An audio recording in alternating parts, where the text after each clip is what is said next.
જીવનમાં ઠોકર કોને લાગતી હોય છે? ઠોકર એને જ લાગે છે કે જે ચાલી રહ્યો છે, ક્યાંક પહોંચવાની કોશિશ કરી રહ્યો છે. જીવનમાં જ્યારે કોઈ નિષ્ફળતા મળી હોય, ક્યાંક ઠોકર વાગી હોય અને તમને એવું લાગતું હોય કે તમે હારી ગયા છો, તમે નબળા છો, ત્યારે જરાક વિચાર કરી લેજો. રસ્તા પર ચાલતી વખતે ઠોકર કોને લાગે છે?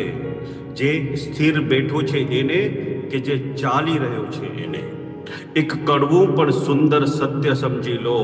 તમારા જીવનમાં આવતા અવરોધો, અડચણો, એ સેટબેક્સ, એ તમારી નિષ્ફળતાની નિશાની નથી, પરંતુ માત્ર તમારી ગતિનું પ્રમાણપત્ર છે. વિજ્ઞાનનો પણ નિયમ છે કે ઘર્ષણ ત્યાં જ થાય છે કે જ્યાં ગતિ હોય છે. ફ્રિક્શન ત્યાં જ હોય જ્યાં મોશન હોય. વહેતી નદી જ પથ્થરો સાથે અથડાતી હોય છે.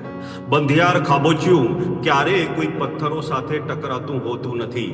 એક ખાબોચિયાને કોઈ સંઘર્ષની ચિંતા નથી હોતી, પરંતુ અંતે એ પડ્યું સડી જાય છે અને પેલી વહેતી નદી સતત વહેતા વહેતા પથ્થરો સાથે લડતા સાગર સુધી પહોંચી જાય છે, સાગરમાં ભળી જાય છે. તમને મળેલી આ નિષ્ફળતા, આ આંચકો એ વાતની સાબિતી આપે છે કે તમે સ્થિર નથી, તમે જીવંત છો, તમે આગળ વધી રહ્યા છો. ઘણીવાર આપણે આપણી પીડાને ખોટી રીતે વાંચતા હોઈએ છીએ.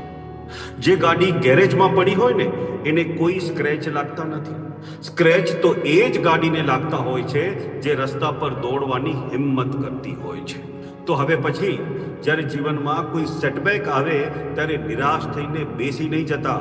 ગર્વ લેજો, તમારી જાતને કહેજો, મને ઠોકર વાગી છે કેમ કે હું ચાલી રહ્યો છું. આ મુશ્કેલીઓ એ અટકી જવાનું રેડ સિગ્નલ નથી, માત્ર એક નાનકડું સ્પીડ બ્રેકર છે જેને ઓળંગવાનું હોય છે. તમારી હાર ત્યારે નથી થતી જ્યારે તમે પડી જાઓ છો. તમે ત્યારે હારો છો જ્યારે પડ્યા પછી તમે ઊભા નથી થતા.